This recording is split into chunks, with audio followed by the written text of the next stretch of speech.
Hey there, my name is Taylor, and this is a recap of the Turbo Velo Tuesday Night Crit from June 18th, 2024.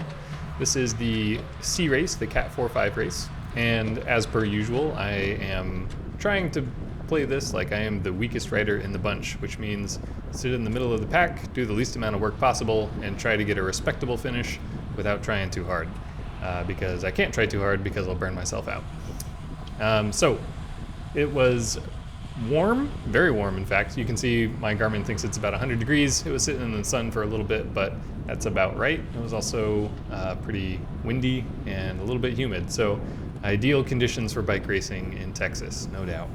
And you can see things are going pretty much to plan right here at the beginning. But if you look up in the distance, you can see there's a group of 3 riders off the front, and those guys are moving super fast right from the gun, and the rest of the pack seemed like they wanted to chase them down. So the pack is actually moving really fast right now, 24, but this is against the wind, so that's a lot faster than you might think out of the 4-5 race against the wind. At any rate, I'm managing to stay with the group, keep my heart rate in check, and not do too much work, so this is looking good for me at this point. But I am wondering, like during the race, I saw those guys up ahead, and I was wondering how that would impact the dynamics. If people were going to be chasing after them, or if they were just going to let them go. I figured that since it was so early in the race, people were going to chase after. And in fact, you just see on the right side there, a guy went past on the rainbow bike. I think that was Jason, and he decided to try to bridge up. And I don't think anybody followed him at this point. We'll see as we go around the corner. But you know, some people wanted to chase that group out front. Some people wanted to let him go. And me, I'm not going to chase the group off the front. I know that I can't catch them. I'm going to sit with the bulk of the group and do whatever they do.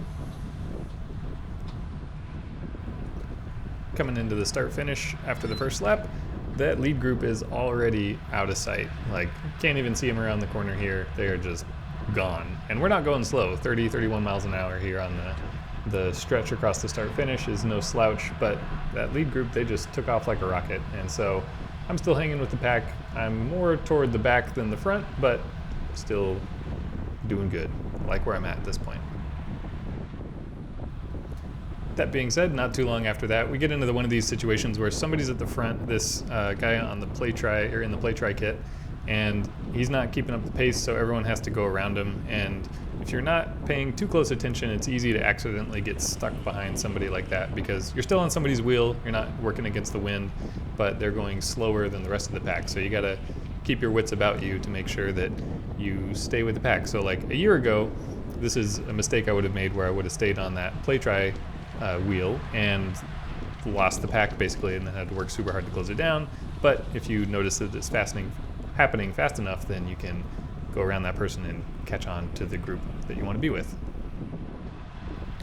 Even though I'm hanging with the group, you can look up ahead and see there's a couple of people off the front, a couple of people behind them, and then a gap, and then this big group. So like there's a bit of a chase group, and remember that front group is still way off the front, and then there's the group that I'm in. So not like, you know, in contention for the front of the race, but that's not what I'm trying for. I figure this is still the right group to be in. This has the most riders, best opportunity for me to just sit in and cruise. I put in a little bit of an effort during this upwind section to stay with the group and even move up a few wheels, and then something weird happens here with these 2 riders. I'm not sure if one or both of them are getting lapped, but pretty dicey to get around them. I'm glad nobody made contact, but you know, a little weird to see that.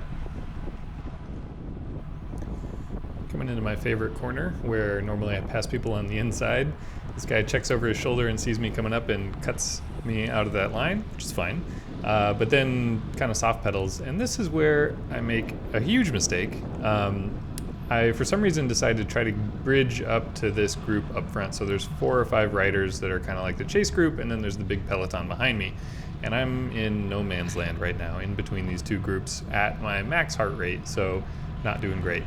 And I'm not sure why I keep going here. So like I'm doing 300 watts for no reason. I'm clearly not gaining on the group ahead of me, and I'm not dropping the group behind me. I'm just burning myself out. So what I should have done here is stop pedaling, wait for the group behind me to catch up, and just latch onto them. And instead, I totally burn myself out and don't catch the group in front of me, and just like, I'm not even sure.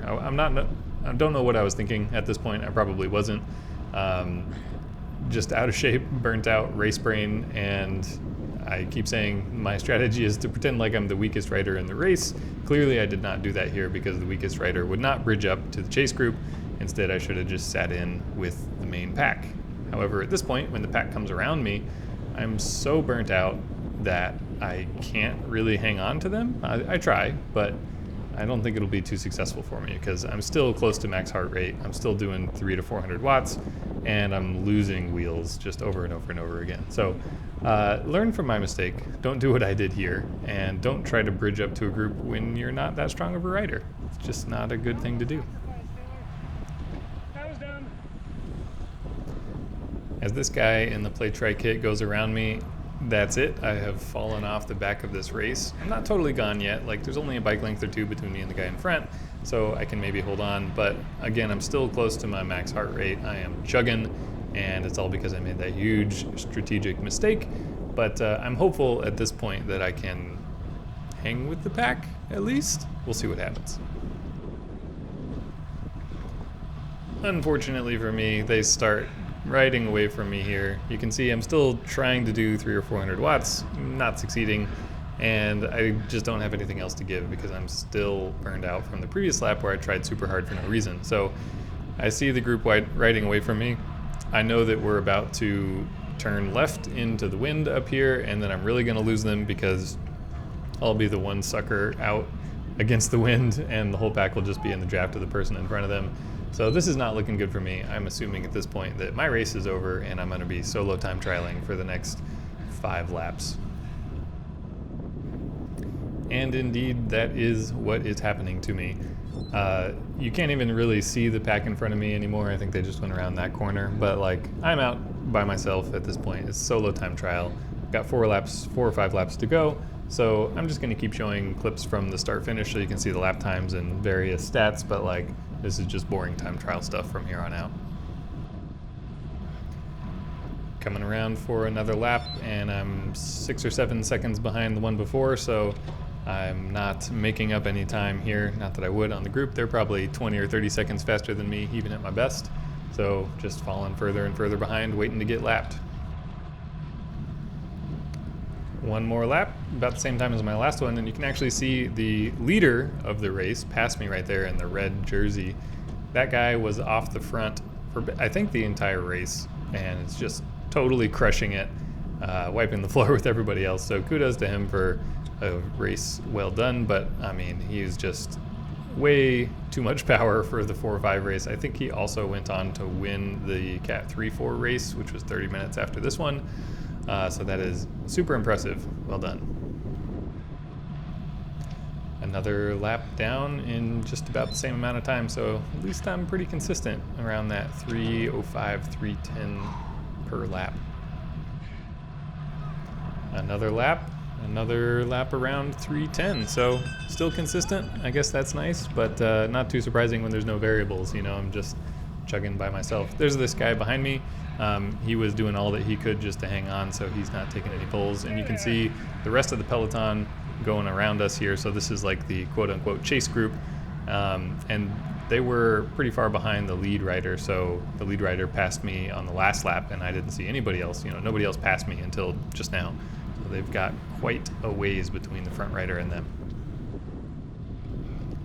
One of the riders who was not lapped came around us here, and I was able to latch onto their wheel. So this was nice. Got a little bit of a breather coming into my, finish of the race. I only did 10 laps instead of 11 since I got lapped, but still nice to catch my breath before the final sprint. Even though I'm obviously not going to win, it's nice just to try. And here we are coming into the penultimate turn. I decide, well, this guy dragged me along. I'm going to try to see what I can do when it comes to a sprint. And going into the final corner, I'm doing like maybe 500 watts, 600 if I'm generous. But this felt pretty good to be able to do at least some amount of power after the miserable time trial I had for the bulk of the race and burning myself out so early. So that felt nice. I pushed as hard as I could toward the finish line and then felt like I was going to throw up. So mission accomplished. I know it may not seem like it, but I had a lot of fun riding out here tonight, and I look forward to seeing everybody next time. So thanks for watching, and I'll see you next week.